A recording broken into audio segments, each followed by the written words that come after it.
We're doing an introduction. We're just gonna do an introduction. You're gonna just tell people who you are, what your background is. You know, camera's right there. You know, if you can just talk to me like we're talking. You got a cinnamon roll here, Right. coffee, Normal. Yeah. Just two guys. Yeah. And this is perfect. This is perfect. Yeah, I really am. Because again, this is something, again, everybody's so fucking serious. Yeah. Okay, so. Just this, but you know, like to me, this is how I've learned so much from you and from other people is when we're just Talking. about this stuff. So, what's your background? What? First off, who are you? So you want me to say my full name? I mean, because I have two sets of names. American legal name, Okay. and then my birth name. My birth name is for me when I go to witness protection. Okay. That's what I'll be What using. is your legal name? What is your American name? My legal American name is Jimmy Lee. Jimmy Lee, Lee, yeah. as stereotypical and as simple as it can be. Absolutely. In fact, Aretha Franklin sang a song about me called Jimmy Lee. I love it. Yeah. I love it. The Queen of Soul. Jimmy, what's your background? So, in law enforcement, I was a police officer for the city of Portland for 19 years. You got a call coming through. This happens when you're a busy man. I was You're fun. I was a patrol officer all my career, Okay. and You gotta, somebody's trying to get a hold of you. Go ahead. Yeah, sorry. You can answer Yeah. that. Go ahead. I was a patrol officer. Keep talking. Yeah. Keep talking. You're good. A typical officer that responded to 911 calls, and doing so allowed for me to experience all sorts of societal needs or emergency needs. I worked in a place called the Felony Flats. Mm-hmm. I think I live there now, actually. That's an extent. It became an extension.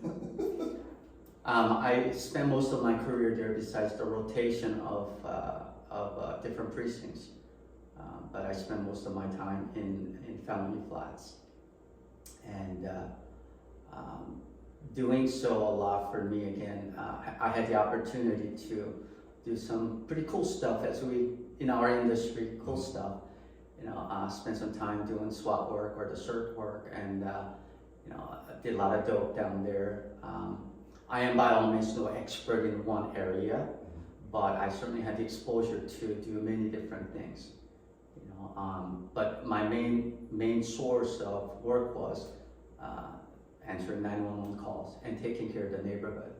Recently, in the last, I would say 10 to 15 years, you've kind of parlayed that into the security industry. What specifically has been your experience with security, and what are you currently doing in security now? When I first started, it's been over 10 years ago now,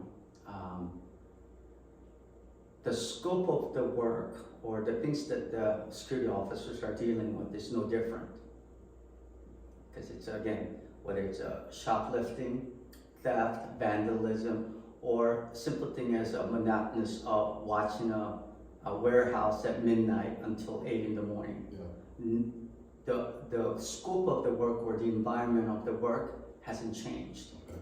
But what has changed is the aggressiveness, the nature of the people who are committing the violence or the violation of crime, whether it's a simple thing as criminal mischief or destroying property, as we say, to actually assaulting someone with a dangerous or deadly weapon. Okay. That level and the frequency have increased. I don't have the number obviously, but has increased because more security officers are assaulted, verbally abused, and then whether they're physically injured or, in fact, I think we have a friend that had passed away last year. Absolutely. He was shot and killed. So that level of it, and if I may say, a few years back too, there was another elderly gentleman who was a security guard in the Vancouver area at a truck warehouse, was beaten to death. Okay, so again, those are far and few in between, but the level of viciousness has increased in the last 10, 15 years. Maybe the numbers were less, but we're seeing more of those being reported. And again, I'm not faulting the law enforcement or the judiciary system. Okay, I think there's a bigger picture, and that is a societal. Yeah. Okay, but that's been around a lot longer than you and I've been around too.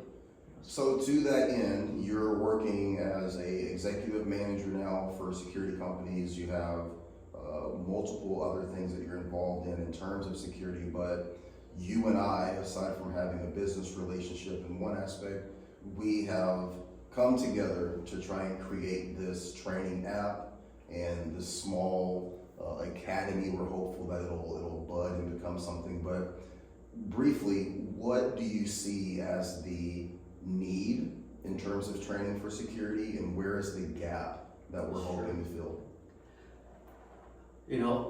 So if I was to talk about law enforcement, the professionals, in fact, law enforcement were security prior to becoming a city or governmental organized group. Right. So professional law enforcement, there's an abundance of training. Train.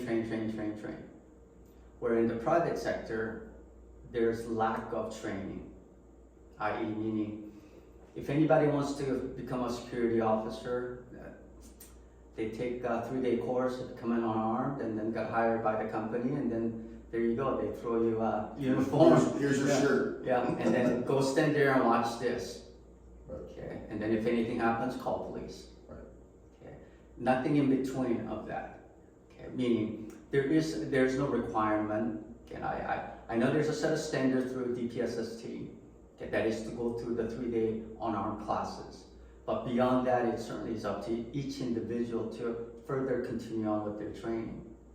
And certainly there's plenty of information that's out there on the YouTube or paid subscriptions. But as I watched throughout the years, the gap is there's a police academy and there's no private security academy.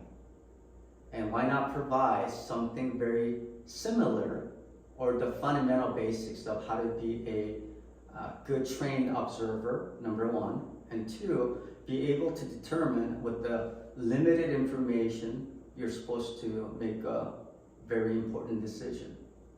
And where does that training come from? Well, it all comes down to the common sense mostly, but there has to be some sort of a supporting that common sense, whether it's through the observation, whether to articulate what you're seeing. So idea of having this private security academy is to equip and train and prepare each individual who is wanting to, again, dedicate their servitude. Because again, that's where my heart comes from, is that, it's about serving others and to protect them, and then do what I can to minimize to those who are unable to protect themselves. Okay, so that servitude comes from the dedication, and there's a certain level of sacrifices that one has to make. Okay, so with that said, my heart goes out to those individuals who are willing to help others in a very basic way. How can I provide or be offering or share my training and experience? And that only comes from, again, I am a learner by observation. I listen and I observe and then I apply. And I think we have a great platform called Internet where this would be utilized not just here in Portland, Oregon, but this is something that could be utilized anywhere in the world if your heart is into providing a service to others by doing a protection or be that so-called watchman. That's a biblical term, and I'm not trying to throw any Bible into this, but that watchman goes back to a biblical time. So having that mindset of serving others, and if I may quote this too, and I may not say it properly here, if a military has so that they sacrifice their life so that others may live. Okay, I'm just paraphrasing that, you know, and certainly there's no greater love than sacrificing yourself so that your brother may live, you know. And I feel that I've done that as a law enforcement, you know, no stranger to being in a high-risk situation up to a very dangerous, deadly altercations, you know. But doing so again, it all comes back down to, you know, it's about serving others. So that's where again my ideas and my experience in the training comes from, is that how can I share what I know? And I'm not saying that I know a lot of things, but what I do know is that my training and experience could be shared to others. Okay, so hence coming up with, you know, this will be ongoing. Absolutely, you know, absolutely. And I think that, you know, you hit on a lot of areas. If I can paraphrase, it boils down to the need for there to be watchmen, the need for there to be people who are willing to protect others who can't protect themselves, but also coming from an area of servitude.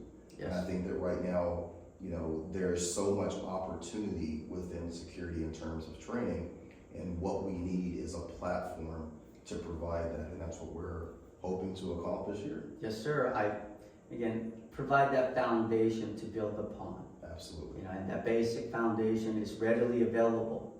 You know, so hopefully that we could put it together in a manner where, through the dialogue and through using the common sense words or common words, and again bringing in the common sense of doing the business. Absolutely. Okay. And as the saying goes, keep it simple, kiss. Absolutely.